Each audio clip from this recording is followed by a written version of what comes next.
अध्यक्ष महोदय, सारथीच्या बाबतीत मराठा समाजातले विद्यार्थी असतील, परदेशी शिष्यवृत्ती आणि देशांतर्गत शिष्यवृत्तीचे त्यांचे जे हे पैसे आहेत अजून मिळाले नाहीत आणि बाकीच्या कुठल्या संस्थाला आत नाही. फक्त सारथीमध्ये 30 लाखाची मर्यादा उत्पन्नाची किंवा खर्चाची उत्पन्नाची नाही खर्चाची मर्यादा आणि PhD साठी 40 लाखाची खर्चाची मर्यादा सारथीसाठीच का आहे हे मला विचारायचं.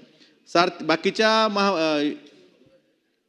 संस्थामार्फत JEE नीटच्या कोचिंग क्लासेसला घेतले जातात, पण सारथीमार्फत का घेतले जात नाहीत? अध्यक्ष महोदय, महाज्योतीच्या बाबतीत सांगायचं झालं तर महाज्योतीसुद्धा जे PhD झाले विद्यार्थी आहेत त्यांचा स्टायपंड सुद्धा अद्याप दिलेला नाही. हे कित्येक वर्ष वाट बघणार. अध्यक्ष महोदय, निवडणुकीच्या आधी अण्णाभाऊ साठे प्रशिक्षण संस्थेची आपण घोषणा केली, मौलाना अब्दुल कलाम आझाद संस्थेची अल्पसंख्याक विद्यार्थ्यांसाठी घोषणा केली, पण त्यातून एकाही विद्यार्थ्याला लाभ दिला का आतापर्यंत?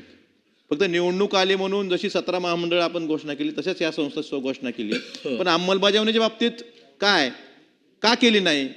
काही निवडणुकीपर्यंत फक्त मतं घेण्यासाठी घोषणा केल्या होत्या.